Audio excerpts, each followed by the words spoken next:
Dito na naman po tayo sa isang episode na napaka-unique dahil nakikita nyo naman, napaka-pogi na ating kasama. Si Coco Crunch. Akala ko ikaw eh. Lalo ako ba owner ni Coco Crunch? Ito po ay isang pet at isang hobby na rin, pero Yes. behind it is a business. Yeah. At yan ang ating tatalakayin.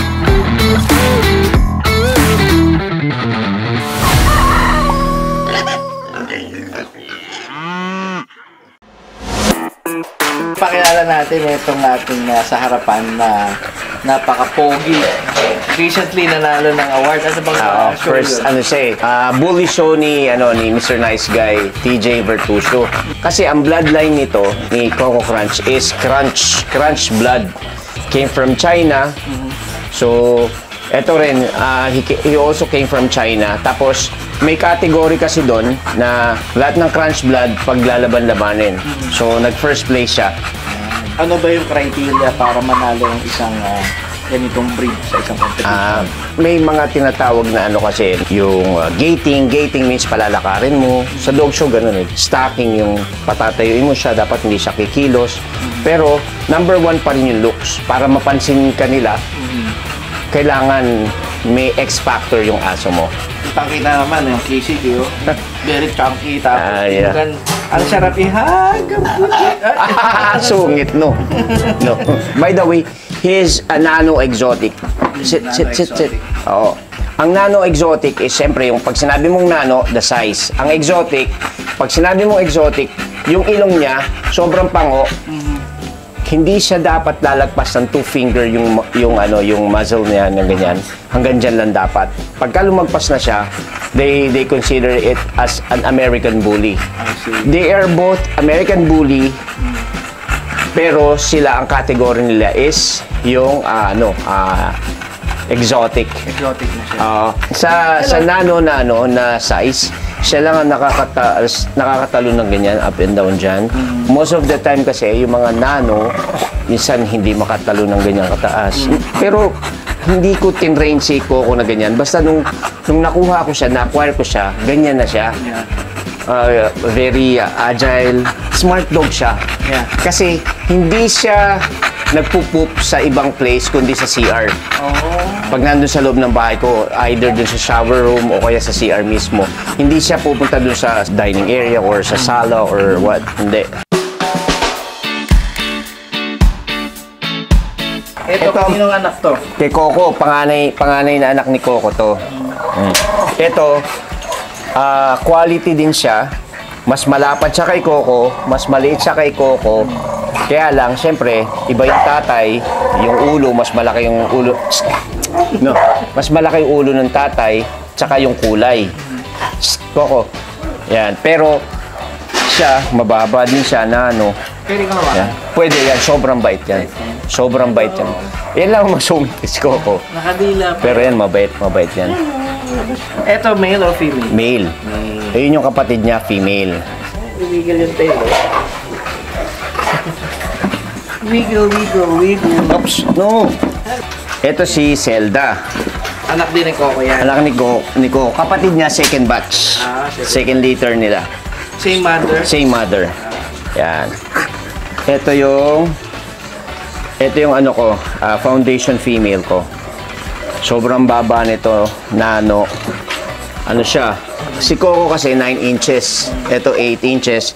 Ito 7 inches to. Yan. Pwede ko rin hawakan. Oh, sobrang bait yan. Sobrang bait yan. Ito si Vortex. Vortex. Hi, Vortex. Si Vortex.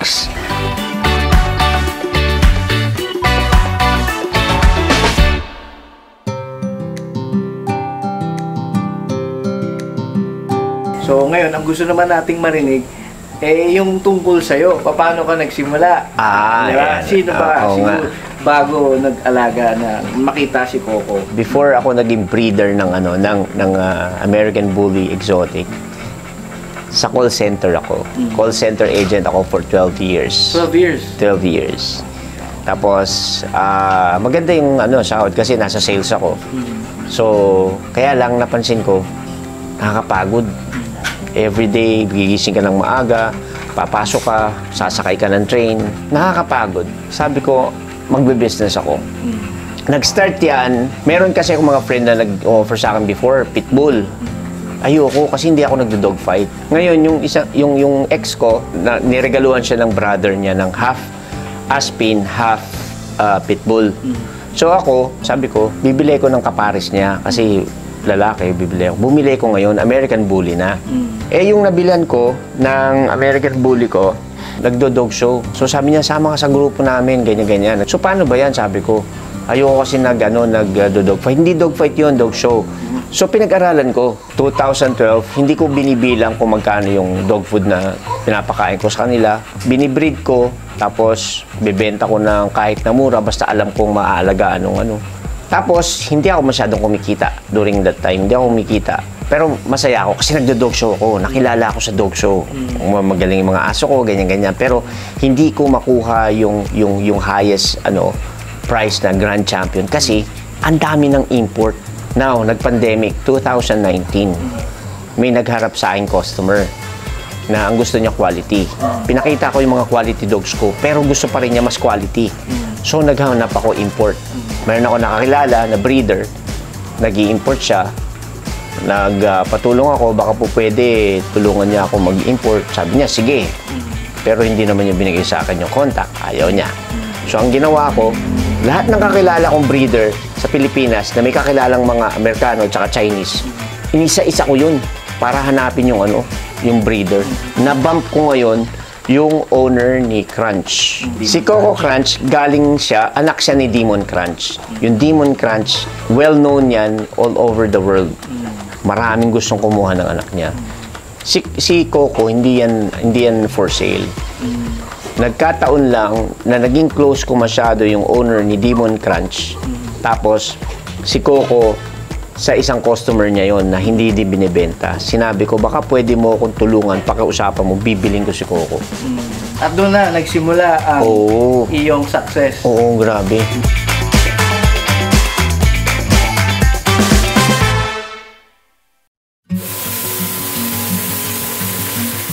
Ano yung categories na pwede kang mag-earn sa pag-aalaga ng Ambo? Yan. Una, eto kasi, kumita ako dyan through his stud fee, yung magpapaasawa ka. Okay. Pagkatapos, pagka nagpa-stud ka sa akin, magbabayad ka. Nung first na dumating yan dito, ang regular stud fee niya is 80,000. Dumating yung marami, sabi ko nga, mga big players, maraming nag-invest. So, bababa at bababa yung mga stud fees ng dahil ang daming import Subukan na subukan yan. So, umabot yan sa you need to lower your price or magpo-promo ka. Okay. Nag-promo ako ng 25 or 40. Baba, ang laki. Oo. Nag-promo rin ako dati ng 10,000 and 15,000. Pero yun naman, yun sobrang baba, hindi para sa bulsa ko. Kung tatandaan nyo, nung nagkaroon ng bagyo, tinamaan yung Isabela, yung Cagayan, itong sa Marikina, tsaka sa bandang South, nag-donate ako dyan. And we are proud na galing kay Coco. Nag-open ako ng 10 slots. So that's 150,000 sa 15 Pagkatapos, itinulong ko yun. Ang pangalawa is yung breeding, yung production niya. And pag nag-breed ka, ilan ang anak? Si Coco, ang average niya is nasa 5 to 7 puppies. Meron, pinakakonting inanak niya is 1. Pinakamaraming inanak niya is 11. Kasi ang niyan, nagdadala yung female Yung female. So, nagde-depende sa quality ng breeder na female. Yes. Ano bang nakaka-encourage sa pag-business ito? Bukod sa syempre, napakaganda nila na magkaroon ng ganyang alaga. So, bakit mo pinasok itong business nito? What's promising about it? Mataas ang market price ng mga quality exotic puppies. So nagre-range siya sa yun yung gusto mong marinig ng mga viewers natin. Nagre-range from minimum going up. Okay, yung yung Coco puppies ko, pag galing sa kennel ko, means galing ang parents niya parehas kong aso. Ang nagre-range siya ng 120 up to 350. pinakamalaking nabenta ko na anak niya, inabot ng 410. 400 1,000 pesos po. 1,000 pesos. Isipin nila, 410 pesos. hindi. Papi sa Kartima. Oo. Yan, so ang ganda po, very inspiring na story. No, who would think na ang isang quality ng ganitong exotic dog ay magbibigay ng napakagandang negosyo. Yan. At fame na rin in a way sa dog lovers community, particularly sa American Bully. So, bigyan mo naman sila ng mensahe sa mga gusto mag-umpisa. Ito lang, lagi kong sinasabi sa mga newbies. Kasi minsan, akala natin, pagka nakamura tayo, nakatipid tayo, sa bully business, lagi niyong iisipin, hindi porket nakamura ka, nakatipid ka. Ano yung gusto kong tumbukin?